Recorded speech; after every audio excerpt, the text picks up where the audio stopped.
Hello बच्चों, my name is Naushad Ali और हम जो आज टॉपिक पढ़ने वाले हैं उस टॉपिक का नाम है इलेक्ट्रॉन ट्रांसपोर्ट सिस्टम, जिसको हम ईटीएस के नाम से जानते हैं।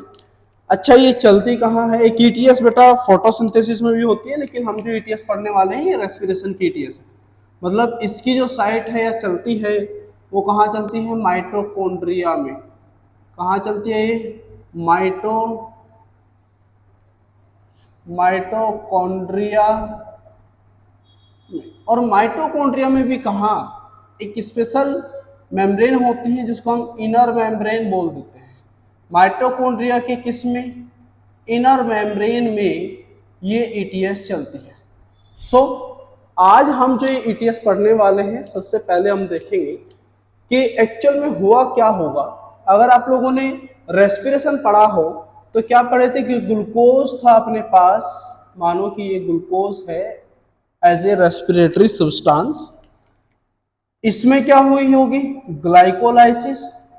और ग्लाइकोलाइसिस का मतलब क्या है? ग्लूकोज का टूटना। ग्लाइकोलाइसिस होने से क्या बने होंगे? 2 मॉलिक्यूल ऑफ पायरुविक एसिड। हाँ या ना?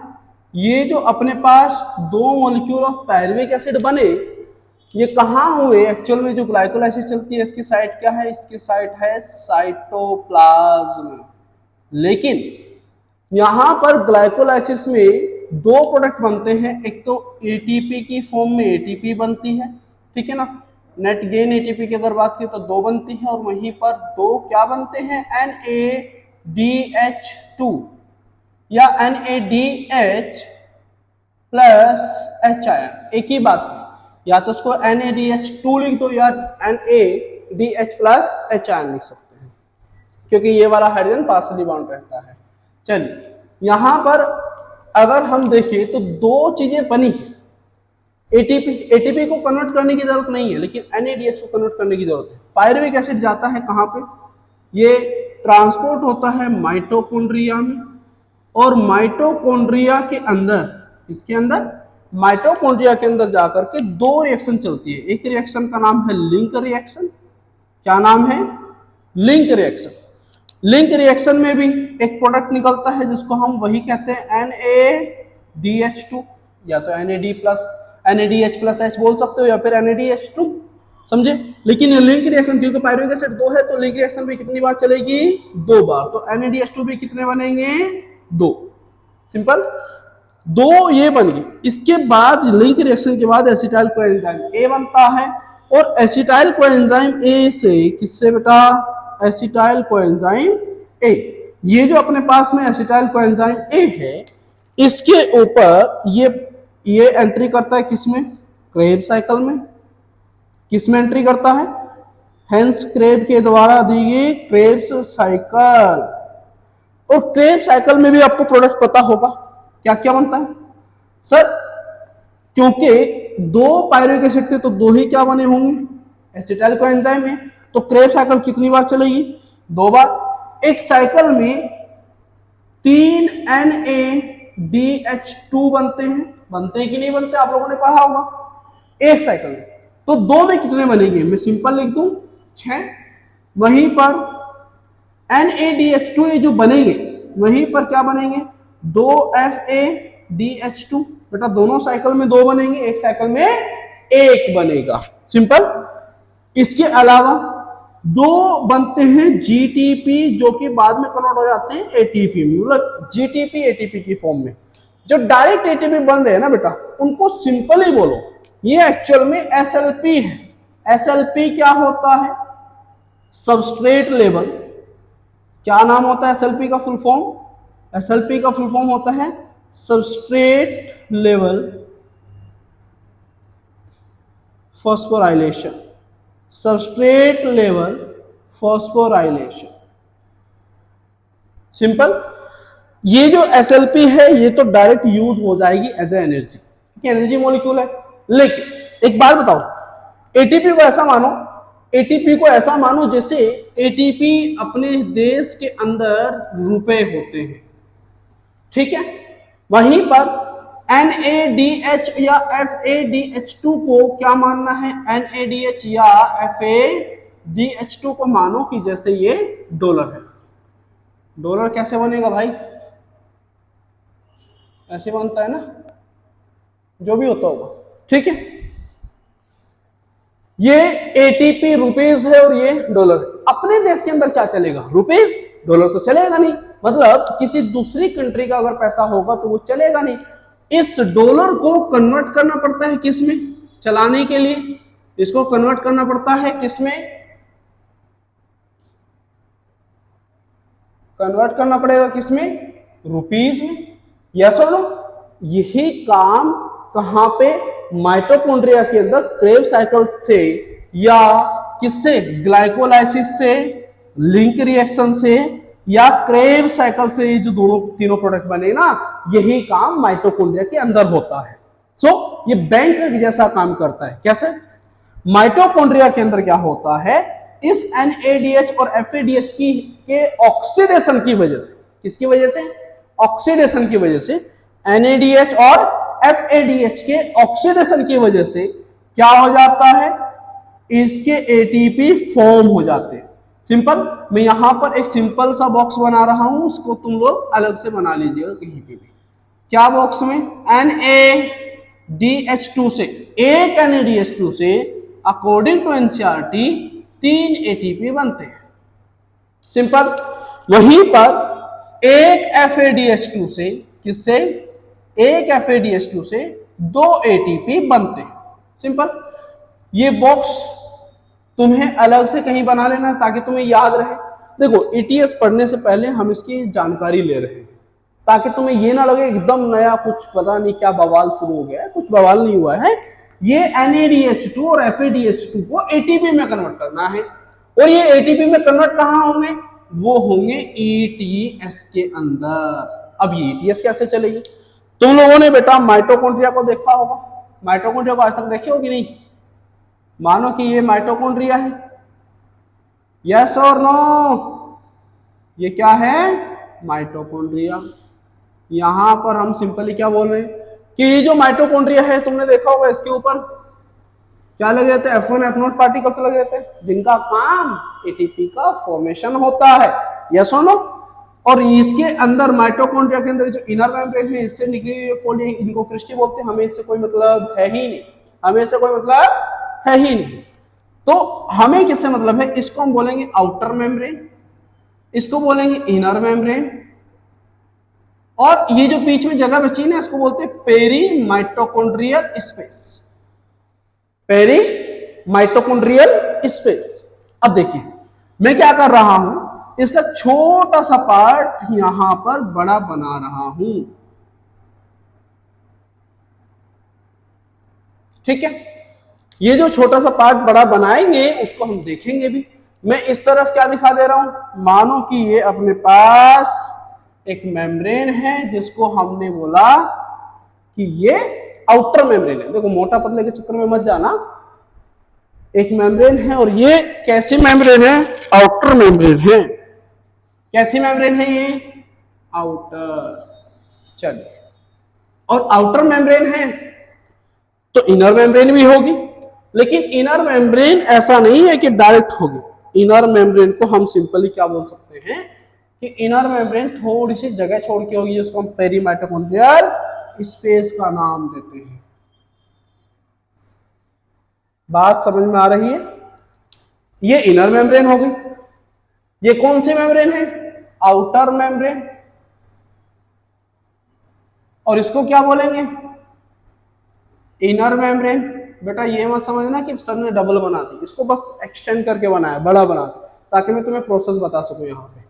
ठीक है ना? बल्कि इसको और थोड़ा सा बड़ा बनाते हैं, इस तरफ वाली लाइन थोड़ी और बढ़ा लेते हैं।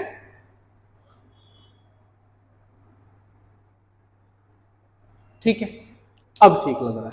अब ध्यान दीजिए, इसको हम लोग क्या बोलते हैं? मैट्रिक्स। बोलो हाँ कि ना? इसी का तो नाम क्या है? मैट्रिक्स। इसका मतलब ये आउटर है, ये इनर है, तो ये क्या होगा? मैट्रिक्स होगा। ये क्या होगा? मैट्रिक्स। मैंने बोला कि क्रेब साइकिल चलती है या जो भी चलता है, लिंक रिएक्शन या फिर क्रेब साइकिल, इनसे जो NADH और FADH2 आते हैं उनका कन्वर्जन यहां चलता है। लेकिन उसके लिए हमें क्या पढ़ने पड़ेंगे? कुछ कॉम्प्लेक्स, और कॉम्प्लेक्स के नाम एनसीईआरटी बहुत अच्छे से दिए हुए हैं, तो एनसीईआरटी से आप नाम देख लीजिएगा। मैं सिर्फ कॉम्प्लेक्स के नंबर्स लिख रहा हूं। पहला कॉम्प्लेक्स तुम्हें कुछ इस तरीके से दिखाई देगा, यस और नो। ये जो पहला कॉम्प्लेक्स है कुछ ऐसा दिखाई दिया। दूसरा कॉम्प्लेक्स तुरंत फर्स्ट वाले के बाद नहीं है, ये फर्स्ट कॉम्प्लेक्स है, इसके तुरंत बाद दूसरा कॉम्प्लेक्स नहीं है बल्कि तीसरा कॉम्प्लेक्स है, और वो कुछ ऐसा दिखाई देगा, बराबर बराबर। देखिए फिर बता देता हूं, इसका ये एक तरफ से कटा होना, ये होना, इसका भी एक कारण है। क्या कारण है? कारण है वो दिखाता है कि उसका ज्यादा झुकाव किस तरफ, और जिस तरफ ज्यादा झुकाव होगा उसी तरफ वो फंक्शन क्या करेगा, काम फंक्शन करेगा, कोई फंक्शन परफॉर्म करेगा। चलिए नेक्स्ट यहां पर एक बना देते हैं, और ये इनर मेम्ब्रेन में धंसा हुआ एकमात्र एंजाइम, इसके साथ एंजाइम जुड़ा होता है कौन सा, सक्सिनेट डिहाइड्रोजिनेज। चलिए यहां पे देखिए, ठीक है ना, ये फर्स्ट था, ये थर्ड है, मैं थर्ड यहां लिख देता हूं, और ये सेकंड है, ये कौन सा है, सेकंड है, सेकंड कहां लिखूं भाई, सेकंड यहां लिख देता हूं, और इसके ठीक नीचे कौन बनेगा, करोड़पति, यस और नो। इसके ठीक नीचे कौन होगा, कौन बनेगा, करोड़पति? अरे नहीं भाई, इसके ठीक नीचे होगा कॉम्प्लेक्स 4। लेकिन कॉम्प्लेक्स 4 को ध्यान से देखो, देखो गौर पड़े ध्यान से, इसका एकदम जस्ट उल्टा दिखाई दे रहा है, हाँ है ना। और यहां पर एंड में, आखिर में कौन मिलेगा, वही मिलेगा, कौन, F1 और F0 पार्टिकल, ठीक है। इसको कॉम्प्लेक्स 4 नाम दे देंगे, इसको कॉम्प्लेक्स 5 नाम दे देंगे, सिंपल। ये तो हो गया हमारा एक डिजाइनिंग जो बनाना था बहुत जरूरी। मैंने क्या बोला, मानो कि यहां पर क्रेब्स साइकिल चल रही है, कौन सी साइकिल, और क्रेब्स साइकिल ये जो चल रही है इससे बना क्या, मान लिया हमने कि NaDH2, देखो NaDH2, यहां पर एक एंजाइम रहेगा जो जिसको हम कहते हैं NADH डिहाइड्रोजिनेज। ये क्या करेगा, इस भाई साहब से NAD+ में कन्वर्ट कर देगा, किसको, NADH2 को NAD+ में कन्वर्ट कर दिया। ये बात तो ठीक है सर, लेकिन इसका हाइड्रोजन और इलेक्ट्रॉन कहां गए? बिल्कुल सही बात है भाई, सवाल आपका जायज है। तो एक वर्ड लिखा दिखा मिलेगा FMN, फ्लेविन मोनोन्यूक्लियोटाइड, यस और नो। यहीं पर ये जो FMN है ये इससे इलेक्ट्रॉन और क्या लेकर के, हाइड्रोजन लेकर के कन्वर्ट हो जाता है, किसमें, FMNH2 में, और यहीं पर एक फ्लेविन साइकिल चलती है। मतलब क्या हुआ, ये FMN इसमें कन्वर्ट हो तो FMNH2 अगेन FMN में कन्वर्ट हो गया, लेकिन ये सर हाइड्रोजन और इलेक्ट्रॉन कहां गए, बेटा कहीं नहीं गए। ये हाइड्रोजन यहां से पार होकर यहां पर ये दोनों प्रोटॉन यहां आ गए, हाइड्रोजन बोल दो या प्रोटॉन बोल दो, ठीक है ना, हाइड्रोजन आयन बोल सकते हैं। ये दोनों प्रोटॉन कहां आ गए, इसको हम कहते हैं पेरी माइटोकॉन्ड्रियल स्पेस। दोनों माइटोकॉन्ड्रियल स्पेस के दोनों आउटर और इनर मेम्ब्रेन के बीच में जो स्पेस है उसको हम पेरी माइटोकॉन्ड्रियल स्पेस बोलते हैं, पेरिफेरल है ना। चलिए अब इसका प्रोटॉन तो यहां निकाल दिया, इलेक्ट्रॉन कौन ले गया भाई, इलेक्ट्रॉन के लिए एक लालाजी बैठे रहते हैं जिसका नाम है FES, जिसका नाम क्या है, FES भैया जो है वो बहुत तेज है और ये इसका इलेक्ट्रॉन ले लेते हैं। FES इलेक्ट्रॉन लेगा लेकिन किसी को तो देगा, बिल्कुल देगा। यहां पर एक प्रेजेंट रहता है UQ, जिसको बाइंडेड UQ बोलते हैं सिंपली। अब ये जो यूबिक्विनोन है ये इससे इलेक्ट्रॉन लेगा, किससे, FES से इलेक्ट्रॉन UQ के पास गया, और इलेक्ट्रॉन को लेते ही ये UQH2 में कन्वर्ट हो जाएगा। किसमें कन्वर्ट हो गया? UQH2 में। बात सही है, UQH2 में कन्वर्ट होता है, लेकिन अगेन ये UV क्यों नॉन साइकिल चलाएगा। क्यों? इसको इधर उधर जाने का नहीं है, ठीक है ना। लेकिन ये जो अपने पास साइकिल चलेगी, सर इसके पास पहले तो ये बताओ कि प्रोटॉन कहां से आए। बेटा मैट्रिक्स से प्रोटॉन होता है उधार में। कैसे? उधार में। क्यों उधार में बोल रहा हूं वो एंड में बताऊंगा। और सर प्रोटॉन कहां गए? बेटा जी यहां गए। ध्यान से देखो एनसीईआरटी, इसमें एक साथ दो लाइनें जोड़ करके टोटल 4 प्रोटॉन दिखाए हुए हैं। देखिए एनसीईआरटी वाली ईटीएस आज तुम्हारे बिल्कुल क्लियर हो जाएगी अच्छे से। आगे बढ़िए। इस भाई साहब ने प्रोटॉन इस तरफ पहुंचाए तो इलेक्ट्रॉन किसको दिया? इलेक्ट्रॉन अपना बाटे खीर फिर अपने को दे। कहावत है ना, इलेक्ट्रॉन फिर से किसको दे दिया? यूवी क्यूनॉन को। किसने? इस भाई साहब ने यूवी क्यूनॉन को अगेन इलेक्ट्रॉन दे दिया। बेटा याद रखना, यहां पर प्रोटॉन आए हैं, इलेक्ट्रॉन नहीं। यहां पर भी प्रोटॉन आए, इलेक्ट्रॉन एफईएस ने दिया, एफईएस ने यूवी क्यूनॉन को दिया। यूवी क्यूनॉन ने यूकेएस2 बनाया और प्रोटॉन को इस तरफ ट्रांसफर कर दिया, लेकिन यहीं पर इलेक्ट्रॉन फिर से यूवी क्यूनॉन को दे दिया। और जैसे ही इलेक्ट्रॉन देगा वैसे ही ये यूवी क्यूनॉन किस में कन्वर्ट हो जाएगा? वही अगेन UQH2 में। और ये फिर से किस में कन्वर्ट हो जाना चाहिए? यूकेएस किसमें? UQ में, यूवी क्यूनॉन में। बेटा इसके पास प्रोटॉन कहां से आए? सर वहीं से जहां से पहले आते, मैट्रिक्स से इसने प्रोटॉन उठाए। कहां से उठाए? मैट्रिक्स से। इसका इलेक्ट्रॉन कहां गया? इसका इलेक्ट्रॉन कहां गया?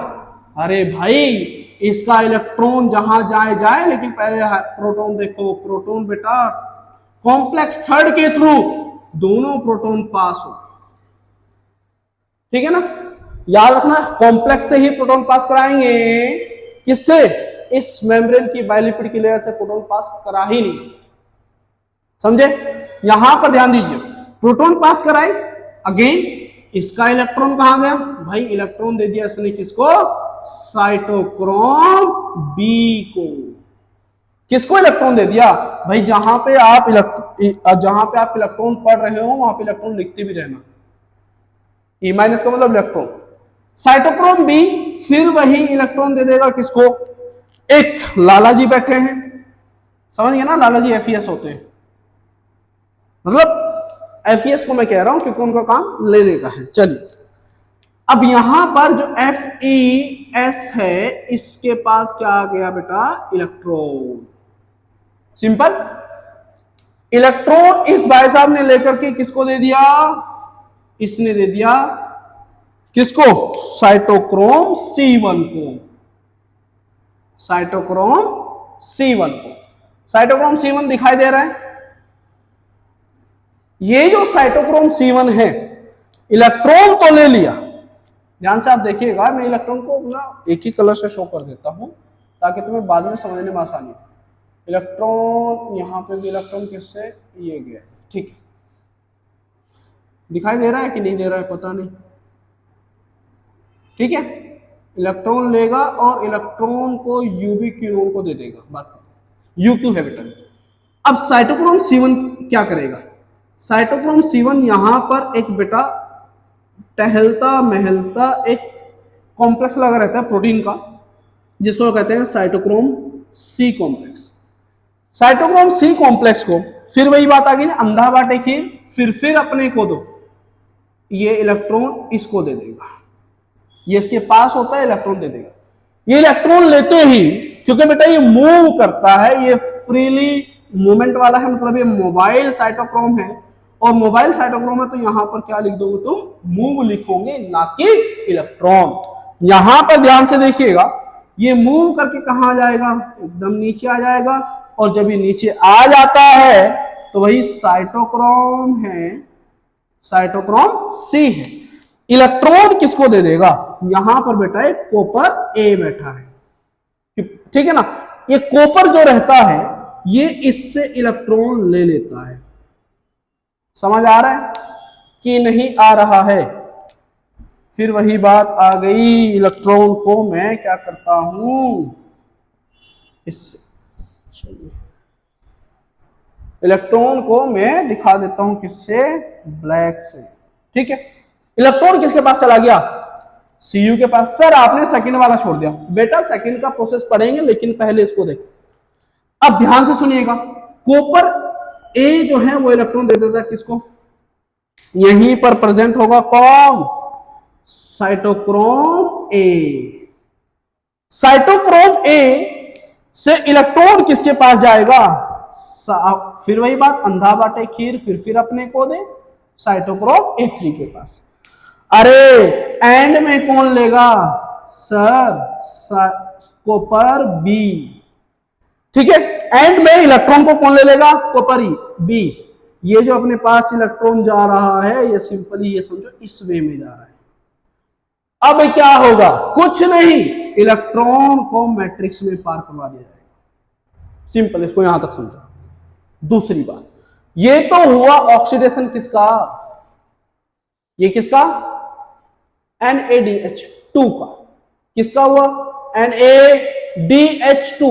एक बात इसमें समझो आप लोग, कितने दो दो मॉलिक्यूल आए, कितने दो दो प्रोटॉन आए, दो प्रोटॉन ये, दो प्रोटॉन ये, दो प्रोटॉन ये। एनसीईआरटी में एक क्या दिया हुआ है, F1 F0 पार्टिकल आगे जाके दिया हुआ है ऑक्सीजोम। वहां पे आप देखोगे तो F1 F0 पार्टिकल से जो पार कराया हुआ प्रोटॉन है, उसमें डायग्राम में दिया है 2H, कितना, दो प्रोटॉन दिए हैं। लेकिन थ्योरी में नई वाली एनसीईआरटी में 4 प्रोटॉन लिखे, जिससे एक अलग कंट्रोवर्सी क्रिएट हो जाती है। अरे भाई, या तो थ्योरी में भी सही लिखो या फिर इसको भी चेंज करो, और रियलिटी बता दूं ये दोनों ही गलत है। लेकिन अगर हमारी काउंटिंग सही आएगी तो उसके लिए हमें 2H प्रोटॉन, मतलब 2 ही प्रोटॉन पढ़ने पड़ेंगे, तब जाके एक एटीपी बनेगा, ADP प्लस PR, ATP। ठीक है, सिंपल तरीका। अब सुनिएगा, कुछ लोग बता रहे कि भाई 4 को भी एक्सप्लेन कर दो। भाई एक्सप्लेन वाली बात आती नहीं है। मैं एक्सप्लेन ये कर सकता हूं कि इसमें क्या होते हैं, C सब यूनिट्स होती हैं, उनके ऊपर डिपेंड करता है कि कितना प्रोटॉन ये क्या करेगा, एक साथ में पहुंचाएगा। और इसमें जो घुमाव हो रहा है वो एक बार में 120 डिग्री हो रहा है। ठीक है, तो उस हिसाब से पूरा गड़बड़ हो जाता है। लेकिन आपको सिंपली याद रखना है, 2 प्रोटॉन पास होने से एक एटीपी बनता है। मेरे को एक बात बताओ, हमने क्या पढ़ा था अभी, क्या यहाँ पे बॉक्स आ जाए, NaDH2 से 3 एटीपी। अगर मैं 2 प्रोटॉन या एक बार पास कराऊंगा तो 1 एटीपी, 3 प्रोटॉन को पास कर, कितने, 6 प्रोटॉन को पास पर अगर कराऊंगा तो कितने एटीपी, 2 से 1 तो 6 से 3 एटीपी। क्लियर, ये तो हो गई बातें किसकी, NaDH2 से। सिंपल। अब यहां से आगे देखिए, अभी मैं सिर्फ प्रोटॉन को पार नहीं करा रहा हूं, इससे आगे की बात करते हैं। यहां से आगे जब हम देखते हैं तो क्या देखते हैं कि एक क्रेब्स साइकिल में एक रिएक्शन होती है, और उस रिएक्शन को तुम लोगों ने पढ़ा होगा। एकमात्र अकेली ऐसी रिएक्शन है जो तुम्हें दिखाई देगी कि ये इनर मेम्ब्रेन में होती है। क्यों, इसका जो ये जो सेकंड है ना, इसका नाम दिया हुआ है सक्सिनेट डिहाइड्रोजिनेज। इसका नाम क्या दिया है, सक्सिनेट डिहाइड्रोजिनेज। लिख लीजिएगा एनसीईआरटी से देख करके। ये एंजाइम एक काम कराता है, कौन सा बेटा, सक्सिनिक एसिड को, किसको, या सक्सिनेट को किसमें कन्वर्ट कर देगा, फ्यूमेरेट में। सक्सिनेट को किसमें कन्वर्ट कर देगा, फ्यूमेरेट में। ऐसा करने से क्या होगा, अरे ऐसा करने से यहां पर एक प्रोडक्ट बन जाएगा, क्या, FAD प्लस से बन जाएगा FADH2। ठीक है, FAD प्लस से FADH2। बेटा इसका हाइड्रोजन, इसका प्रोटॉन ले लिया, यहां जोड़ दिया, सिंपल। लेकिन ये वही, जैसे फ्लेविन साइकिल ऊपर चली है, ऐसे ही फ्लेविन साइकिल नीचे भी चलेगी। फिर वही बात कि सर इसका प्रोटॉन, और क्या बोलते हैं, इसका प्रोटॉन कहां गया, बेटा ध्यान से सुनिएगा, इसका ज्यादा झुकाव किसकी तरफ है, मैट्रिक्स की ओर। किसकी ओर, मैट्रिक्स की ओर। और ये प्रोटॉन भाई साहब गलती से कहां छोड़ देता है, मैट्रिक्स में। प्रोटॉन कहां छोड़ दिए, मैट्रिक्स में। जिसकी तरफ झुकाव उसी तरफ। देखो ये यहां से कटा हुआ, मतलब झुकाव उस तरफ तो इलेक्ट्रॉन बाहर, ये यहां से कटा हुआ, झुकाव इस तरफ तो प्रोटॉन इस तरफ। मूवमेंट भी देखो इस तरफ हो रहा है, इसका मूवमेंट देखो इस तरफ हो रहा है। अरे समझ रहे हो कि नहीं? कभी ट्रैक्टर ट्राली देखी हो, जब ट्रैक्टर जो है ट्राली को उठाता है तो जिस तरफ झुकाव रहेगा उसी तरफ जो भी सामान रहेगा उसी तरफ चला जाता है। वही काम यहाँ पे हो रहा है, सिंपल। ध्यान दीजिए, प्रोटॉन यहां पहुंचा दिए, इलेक्ट्रॉन आ गया, वही बैठा है FeS, ये भाई साहब क्या करेगा, इलेक्ट्रॉन ले लेगा। बेटा ध्यान से देखिएगा, इसका इलेक्ट्रॉन में ग्रीन कलर से दिखा रहा हूं, किसका, FAD का, ठीक है। ये जो इलेक्ट्रॉन लिया, इस इलेक्ट्रॉन को लेकर क्या करेगा, कुछ नहीं बेटा, ये तो इलेक्ट्रॉन ट्रांसपोर्ट का मतलब इलेक्ट्रॉन कैरी करने वाले कंपाउंड है, तो इलेक्ट्रॉन कैरी करेगा और ये इलेक्ट्रॉन को दे देगा किसको, यूवी क्यूनोन। नाम सुने होंगे? हाँ सुने हैं सर, अभी अभी तो पढ़े थे। यूवी क्यूनोन से किससे, यूवी क्यूनोन कन्वर्ट हो जाएगा भाई UQH2 में, बिल्कुल ऐसे ही जैसे पहले। लेकिन सर प्रोटॉन कहां से लेके आया, बेटा प्रोटॉन यहां से लेके आया, इलेक्ट्रॉन तो यहां से ले लिया, देखिए इलेक्ट्रॉन कहां से ले लिया, यहां से, लेकिन प्रोटॉन कहां से आ गया, ये जो मैट्रिक्स में FADH2 का प्रोटॉन गया था ना, इसी को उठा लिया, सिंपल, बहुत बढ़िया। अब ध्यान से सुनिएगा, फिर क्या होगा, ये प्रोटॉन यहां पर, ये वाला यहां, सिंपल, ये फिर से उसमें कन्वर्ट हो जाएगा वापस, मतलब यूवी क्यूनोन साइकिल चलेगी यहां पे भी। एंड देन जब ये कन्वर्ट होगा तो अपना इलेक्ट्रॉन किसको देगा और प्रोटॉन किसको देगा, बेटा जी ये जो प्रोटॉन है ना, इस प्रोटॉन को ये इसके थ्रू, किसके थ्रू, कॉम्प्लेक्स थर्ड के थ्रू कहां पहुंचा देगा, मैट्रिक्स में। कहां पहुंचा देगा, मैट्रिक्स में। और इलेक्ट्रॉन भाई साहब दे देगा किसको, इलेक्ट्रॉन किसको दे देगा भाई, साइटोक्रोम बी। क्या यहां तक की बातें समझ आ रही है? देखिए साइटोक्रोम बी के पास जैसे ही इलेक्ट्रॉन गया, ये इलेक्ट्रॉन यहां से मूव करता हुआ आएगा, एक अभी बाकी है भाई, ये इलेक्ट्रॉन यहां से मूव करता हुआ आएगा और यहां से ये साइटोक्रोम C1 के पास गया था, ये ब्लैक वाला इलेक्ट्रॉन, ये तो अलग है भाई जो ऊपर से आया था, और ये ग्रीन वाला इलेक्ट्रॉन नीचे वाला जो है, ठीक है। और ये जो इलेक्ट्रॉन है ये इसके साथ आते हुए ऐसे बिल्कुल जैसे ये वाला इलेक्ट्रॉन फ्लो कर रहा था ना, ऐसे ही ये वाला इलेक्ट्रॉन फ्लो करेगा। और ये इलेक्ट्रॉन यहां से होते हुए, बेटा जब यहां से एक इलेक्ट्रॉन गुजर रहा होता है ना, मैं दिखा देता हूं, ब्लैक वाले इलेक्ट्रॉन के लिए एक प्रोटॉन यहां से गुजर जाता है, ठीक है।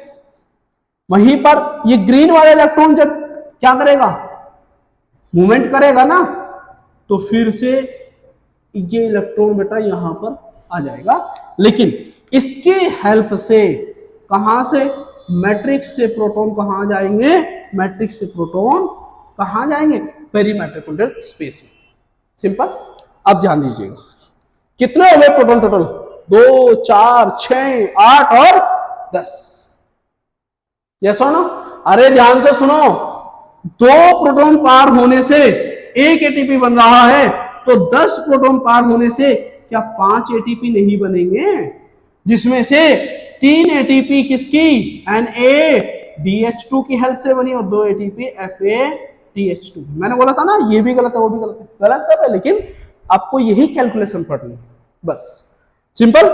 5 ATP 10 प्रोटॉन की वजह से आए हैं, कितने प्रोटॉन की वजह से बेटा, 10 प्रोटॉन पार होंगे तो 5 ATP आएंगे। और ध्यान दीजिए ये जो काम चल रहा है ना, ये तो चल ही रहा है। अब ध्यान से आप सुनिएगा, ये प्रोटॉन इस तरफ आ गए, देन ATS आपकी यही खत्म हो जाती है, ठीक है। इन सब के लिए एक एक इनहिबिटर है, इनहिबिटर की आपको जरूरत नहीं है, बस कॉम्प्लेक्स 4 को याद रखना, साइनाइड जो है वो कॉम्प्लेक्स 4 को ब्लॉक करता है, साइनाइड कॉम्प्लेक्स 4 को ब्लॉक करता है।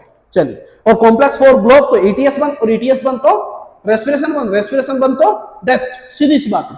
ध्यान दीजिए, अब यहां से इलेक्ट्रॉन, अगर ये प्रोटॉन देखो ध्यान से, एनसीईआरटी के अंदर देखोगे तुम, यहां पे प्लस प्लस प्लस प्लस निशान दिखाई देंगे, मतलब क्या हुआ, इसमें पॉजिटिव चार्ज इकट्ठा हो गया, तो एक तरफ पॉजिटिव तो दूसरी तरफ निगेटिव, मतलब वही ग्रेडियंट फॉर्म हो गया है। यहां पर प्रोटॉन ग्रेडियंट, यहां पर प्रोटॉन का कंसंट्रेशन ज्यादा है, यहां पर कम हो गया है, तो एक ग्रेडियंट, कंसंट्रेशन ग्रेडियंट क्रिएट हो गया, जिसकी वजह से प्रेशर काम करेगा। और ये जो प्रोटॉन है, इन दोनों प्रोटॉन को मैं ले रहा हूं बेटा, इन प्रोटॉन्स को इसके थ्रू पार करा देंगे। पार कराने का मैकेनिज्म बहुत कॉम्प्लेक्स है, ये क्या करता है, मूवमेंट करता है, जिसकी हेल्प से ये भी मूवमेंट करता है, और उसकी वजह से यहां पर क्या होता है, ADP प्लस PI से क्या बन जाता है, ATP। सिंपल। सर ये बात तो समझ गए, पर ये जो प्रोटॉन आया इसका क्या होगा, अगर ये प्रोटॉन कितने आए बेटा, 2 प्रोटॉन आए, यहां पे इलेक्ट्रॉन, तुम्हें याद होगा तुम सांस ले रहे हो, याद है कि नहीं, अरे सांस ले रहे हो तो ऑक्सीजन कहां गई, पूरा रेस्पिरेशन खत्म कर दिया, ऑक्सीजन का तो अब तक बात ही नहीं हुई, तो सांस ले रहे हो तो ऑक्सीजन यहां आती है, एंड में आती है बेटा, वही ऑक्सीजन जो तुम लेते हो, ये ऑक्सीजन इस भाई साहब के साथ आएगी और इसके साथ बाइंड अप करेगी, एंड देन मैं इसको हाफ O2 लिख देता हूं, कितना O2 भाई, हाफ O2, इसमें से ये इलेक्ट्रॉन काम करेगा, मतलब ये इलेक्ट्रॉन इसके साथ जुड़ जाएगा और रिएक्शन होगी, रिएक्शन होने से क्या बनेगा, वाटर, और इसी वाटर को हम क्या कहते हैं, मेटाबॉलिक वाटर। मेटाबॉलिक क्यों बोला, अरे पता नहीं ये दिखाई भी दे रहा होगा कि नहीं, मैं लिखता जा रहा हूं भाई, कोई बात नहीं। मानो कि ये अपने पास O2 आई और ये O2 जो है इसके साथ बाइंड अप करेगी और यहां पर जस्ट 1 सेकेंड बेटा, ठीक है, हम यहां से डायरेक्ट पार करा रहे हैं पर डायरेक्ट होता नहीं है एक्चुअल में, ये जो पार होता है ना कुछ इस तरीके से होता है, ठीक है, 2 प्रोटॉन ये आ गए, ऊपर से कौन आ गया, O2, कितनी, हाफ मान लो, इलेक्ट्रॉन ये जुड़ गया, ये तीनों काम करेंगे और जोड़ करके क्या बना देंगे, मेटाबॉलिक वाटर। शायद अब दिखाई दे रहा होगा, ठीक है, मैं एक बार चेक कर लेता हूं, एक मिनट, अब दिखाई दे जाएगा, ठीक है। ये जो अपने पास है इस पूरे सिस्टम को हम ETS का नाम देते हैं। क्या आपको अच्छा लगा, फिर से एक बार फटाफट से दोहरा देते हैं, क्या दोहराना है जी, कुछ भी नहीं, क्या हुआ देखो, NaDH2 का ऑक्सीडेशन हो गया, क्यों, प्रोटॉन निकल गए बेटा, इलेक्ट्रॉन भी निकल गए, इसके ऑक्सीडेशन की वजह से, किसके ऑक्सीडेशन की वजह से, NaDH2 के ऑक्सीडेशन की वजह से ATP बन रहे हैं, इसीलिए इसको ऑक्सीडेटिव फॉस्फोराइलेशन बोलते हैं। क्या बोलते हैं, ऑक्सीडेटिव फॉस्फोराइलेशन, OP का नाम देते हैं। सिंपल। यहां से इसका इलेक्ट्रॉन और साथ में क्या लेंगे, प्रोटॉन, दोनों लेकर के FMNS2 बनेगा, FMNS2 ने हाइड्रोजन जो प्रोटॉन है वो पार करा दी किसमें, पेरीमाइटोकॉन्ड्रियल स्पेस में, और यहां से इलेक्ट्रॉन मूव करा दे किसकी ओर, FES ने ले लिया, इलेक्ट्रॉन दे दिया FES ने किसको, यूबिक्विनोन को, यूबिक्विनोन इलेक्ट्रॉन लेते ही किसमें कन्वर्ट हो गया, UPS2 में, कहां से, मैट्रिक्स से 2 प्रोटॉन उठा के। बेटा याद रखना, वाटर उसी से बनेगा जो NaDH2 या FADH2 का प्रोटॉन होगा, उससे नहीं बनेगा जो उधार लिए थे, मैंने क्या बोला था उसको, उधार बोला था, यस और नो, बात समझेगी नहीं समझे, उधार मतलब वापस लेना है, लेकिन इससे वाटर नहीं बनाना है, ये वापस आएगा लेकिन इससे वाटर नहीं बनेगा, क्योंकि ये अगेन काम में आ जाते हैं। ध्यान दीजिए, UQS2 में कन्वर्ट हो गया, फिर प्रोटॉन इस तरफ पहुंचा दी, इसने इलेक्ट्रॉन फिर UQ को दे दिया, UQ, ये वाला जो UQ है ये बेटा फ्रीली मूवमेंट करने वाला मतलब मोबाइल है, और ये वाला फिक्स्ड होता है। सिंपल। ये थोड़ा सा तुम्हें एक्स्ट्रा दिखाई दे सकता है NCERT के अंदर, बस बाकी सब चीजें सेम है। यहां से इलेक्ट्रॉन इसके पास आ गया, इलेक्ट्रॉन इसके पास आया तो किसमें कन्वर्ट हो गया, UQH2 में, UQH2 ने इलेक्ट्रॉन दे दिया किसको, साइटोक्रोम D को, साइटोक्रोम में इलेक्ट्रॉन दे दिया FES को, FES ने इलेक्ट्रॉन किसको दे दिया, साइटोक्रोम C1 को, साइटोक्रोम C1 ने इलेक्ट्रॉन दे दिया साइटोक्रोम C को, बात समझे, और ये इलेक्ट्रॉन यहां मूव करते हुए किसके पास आया, कॉम्प्लेक्स 4 के पास, कॉम्प्लेक्स 4 ने इसके इलेक्ट्रॉन को मैट्रिक्स की ओर पहुंचा दिया। अरे इलेक्ट्रॉन मैट्रिक्स की ओर आएंगे तो ही तो माइनस माइनस माइनस माइनस आएगा, और यहां प्रोटॉन आएंगे तो भी तो प्लस प्लस प्लस प्लस आएगा, बात समझेगी, चार्ज क्रिएट करना पड़ेगा। चलिए, इलेक्ट्रॉन इस तरफ आ गया, देन इसका इलेक्ट्रॉन देखिए, यहां पर एक रिएक्शन चली, सक्सिनेट किसमें कन्वर्ट हो गया, फ्यूमेरेट में, और यहां पर NaDH2 FADH2 बनता है, क्रेब्स साइकिल में याद हो तो ये जो FADH2 बना ये कन्वर्ट हो गया किसमें, FAD प्लस में, इसका प्रोटॉन कहां गया, मैट्रिक्स में चला गया, क्योंकि इसका झुकाव ज्यादा मैट्रिक्स की ओर है। इसका इलेक्ट्रॉन किसकी कहां चला गया, FES के पास, FES से इलेक्ट्रॉन कहां गया, यूबिक्विनोन, यूबिक्विनोन ने इलेक्ट्रॉन लेते ही क्या किया, वो जो प्रोटॉन मैट्रिक्स में गया था उसको उठाया और UQS2 बना लिया, और UQS2 में से इसका ये जो प्रोटॉन है इसको कॉम्प्लेक्स थर्ड के थ्रू कहां पहुंचा दिया, मैट्रिक्स से कहां पे, पेरीमेट्रिकल स्पेस के अंदर। ध्यान से देखो, कॉम्प्लेक्स फर्स्ट और कॉम्प्लेक्स थर्ड के थ्रू 4-4 प्रोटॉन पहुंचाए हुए, लेकिन कॉम्प्लेक्स किसके थ्रू, फोर्थ के थ्रू ओनली 2 प्रोटॉन है, दोनों हमने पहुंचा दिए, बस तोड़ के अपने पहुंचा दिए, बात एक ही है, ठीक है। वो जो 4 आए वो कहां से आए, क्यों आए, वो उसका पूरा प्रोसीजर बता रहा हूं। यहां पर फिर वही प्रोसेस चलेगा, इलेक्ट्रॉन यहां से होते हुए कहां जाएगा, सेम पाथवे पकड़ेगा। देखो ब्लैक कलर का इलेक्ट्रॉन NADH2 का है और ग्रीन कलर का इलेक्ट्रॉन FADH2 का है। ध्यान से आप सुनिएगा, इलेक्ट्रॉन इस तरफ चले गए, यहां से ये प्रोटॉन पार होंगे और प्रोटॉन पार होने से यहाँ पर ATP का फॉर्मेशन होगा।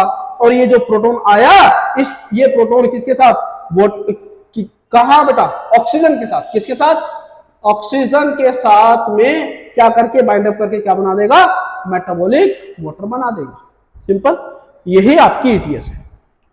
ठीक है, आज का लेक्चर यहीं पे। Thank you so much.